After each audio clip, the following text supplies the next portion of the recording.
What's going on? Welcome back to 100% NUFC. Now this weekend, Newcastle United host Swansea City at St James's Park, and I'm joined by Lee again from Newcastle Fans TV. How are you doing? Hi, not bad, you?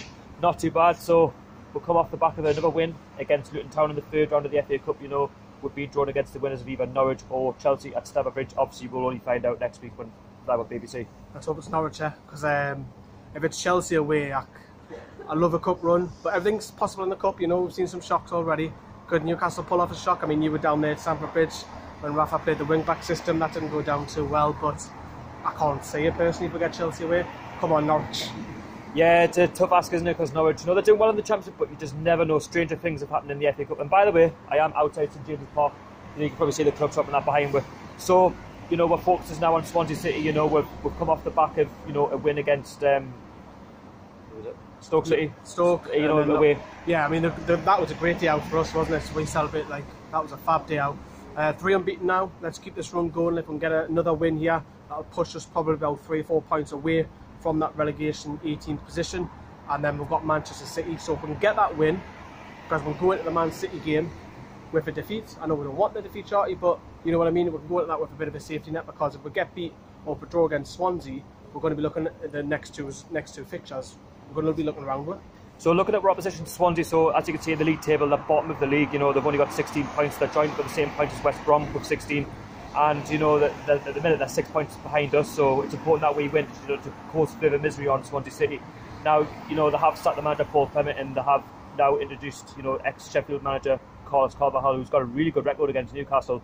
And, you know, he had the first bounce, you know, of his game, you know, when they played Watford away from him 2-1, but it's not quite worked out away from at home against, you know, Tottenham. They lost 2-0, you know, decent team Tottenham, you know, good players. Then last time out, you know, they drew 0-0 with Wolves, which to be fair, I know they're in the Championship, but they're pretty much going to go this season. They're going to go. Aye, well, he's got that record. He's won 3 in a row.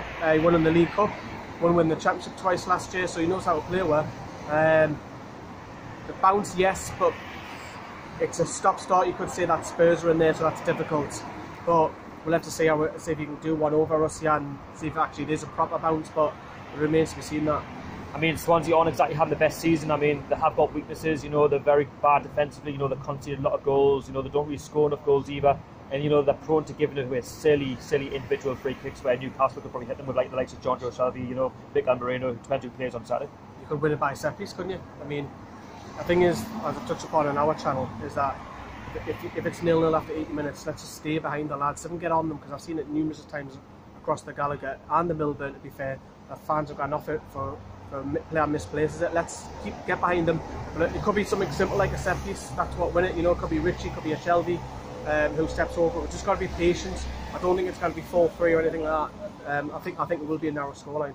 I think as well, if you look at Swansea City as well, bottom of the league, you know, they're going to come up with Newcastle and they're going to look for at least a point, if not 3 points. You know, they're not going to be scared of it, because, you know, they'll see Newcastle as, you know, a team that in and around them. So, you know, they think we're cut adrift. If Newcastle win, then it's going to be tough for them to progress. Whereas if they get something, because Carlos Carvajal will have to G'd up, you know, players to watch out for. You've got the likes of, you know, Ayew, you know, you've got Abraham could be back. I know he's a doubt, but they do have threats, don't get me wrong. They're a bit like us. They're top scorers with 4, same as Perez in all the competitions. And then I've got Ayew on 3, and then we've got Gale and Austin on 3. But for me, I would like to see Perez start again, because he scored the goal, he's on form, scored against Stoke, scored 2 against Luton. Play him as an out striker, you play your strikers on form. I'd be very disappointed, and I didn't think I'll ever say this season. I'll be very disappointed if Jose Perez doesn't start. He's on form, isn't he? Play your form, there's no point dropping. I mean, if you play your form players, do it. I mean, people might say Matt Ritchie should be dropped because he's not out, because he's out of touch. Well, drop him.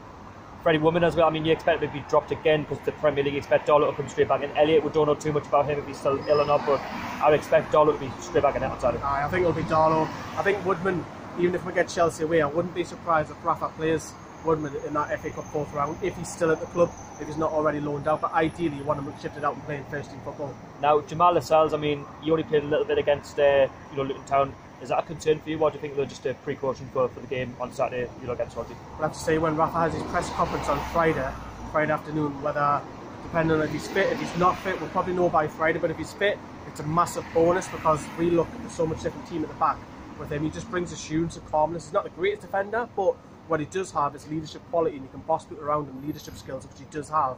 So he's going from a boy into a man, and if he's not there, you're going to have to ask Kieran Clark to then speak up. Now, Formation, would you go one up front or two up front against Swansea? It's difficult because you want Perez to play up front. Do you go with Hosler? Do you go with Gale? If you play as Perez, I don't think you'll go with Gale because they're two small, diminutive players. I think you'll go Hosler and Perez if it's two up top. If it's one up top, I don't think Perez will play as a striker. I think he'll play as the 10. Now, what team would you choose on Saturday, and also what formation would you pick? Would you go one up front or would you go two up front? You let me know down below in the comments. Now, building up to this game, Jonjo Shelvey, we're signed him from Swansea, and we might as well talk about it because he's come from Swansea, who were playing on Saturday, and he's been linked with a move away from Newcastle, to West Ham United for £12 million. And we were talking earlier on how he's a hammer, he's a London boy through and through. Now, what's your thoughts on that? Do you think that would be a distraction if he plays on Saturday? Do you think that might hinder his performance? No, you don't know what Jonjo Shelvey's going to step on the pitch, so that concerns me. Every time he steps on the pitch, whether he starts or not, I mean, he scored, which is great. I like to see him get forward a lot more because he's got that in his locker. Don't like him picking them. Don't get me wrong, picking the ball up and spraying it is okay, but he hasn't done that much this season. He hasn't been the same player, but he's linked to West Ham. Will it affect him? Will he play against Swansea? Will it affect him? No, he shouldn't really. When he steps over that white line, he's got a performance to do. He gets paid £8 a week for something that he's got to do. I think he'll do it. I think he'll step on the pitch and give us a performance. So do you think you should keep a hold of him in January, or would you get rid of him if the price is right, or would you just wait until the summer if that's easier for the club moving forward? It's stupid to get rid of him. It's absolutely stupid. Wait till the summer. If we are going to get rid of him, do it in the summer. There's no point doing it now because that weakens us and strengthens West Ham. No point doing it. They wait until the end of the season. That's why I think loan deals coming in are key. Well, I've said this all season. I think, you look at this January market, I don't think we're going to be spending a lot. I think Mike Ashley will still be the owner, and I think maybe I alluded in a couple of videos that we maybe need a couple of strikers and maybe just on loan to the end of the season, and then with an option to buy if they come. Yeah, I've just one there. You're looking at probably loan deals. I wouldn't be too disheartened if Newcastle go abroad even, because everyone's talking about Premier League players. This is Rafa Benitez. What's the word I'm looking for? Unearthed Mikel Merino. Got him on loan with Bournemouth. Gem, Spanish Gem, exactly. So you could do that. If you want to go Premier League, you might go for trusted players who are not getting game time, maybe World Cup players, such as Batshuayi needs games, Giroud needs games, Walcott. I know these are all ifs and buts, but when Newcastle United, we're going to afford up to 80 grand, 90 grand a week. The other clubs, if it's a big boy, they could pay the rest of it. Now, what's your thoughts on Jonjo Shelvey? Do you want him to stay? Do you want him to leave? Leave your comments down below and get back to us. Now, Lee, the dreaded question I always say at the end of the video, your score prediction for the game on Saturday at St James's Park. And bear in mind, you talk about patience, how we did score late on against Swansea City at the Liberty Stadium, and obviously Jamal himself scored late on with a header. So do you think it'll be the same, or do you think you're a bit more upbeat? I don't think it'll be many goals, 3 maximum. That's what I'm going to go with. I'm going to go with Newcastle to win this 2-1. 2-1, I'm going to go with the same. So 2-1 to Newcastle on Saturday. What's your score predictions there? He's nervous. I think he's nervous, but we're going to win it. It's another 6-pointer that we need to climb out to climb away from the relegation zone and try and get the confidence back from what we had at the start of the season. So you let me know your score predictions down below. We've just been outside St James's Park. Don't forget to hit that subscribe button. Also subscribe to Newcastle Fans TV. I'll leave a link down below in the description of his channel. And don't forget to hit like on the video as well and do all your comments that you have to. And I'll see you all later. Peace out. Just see you later.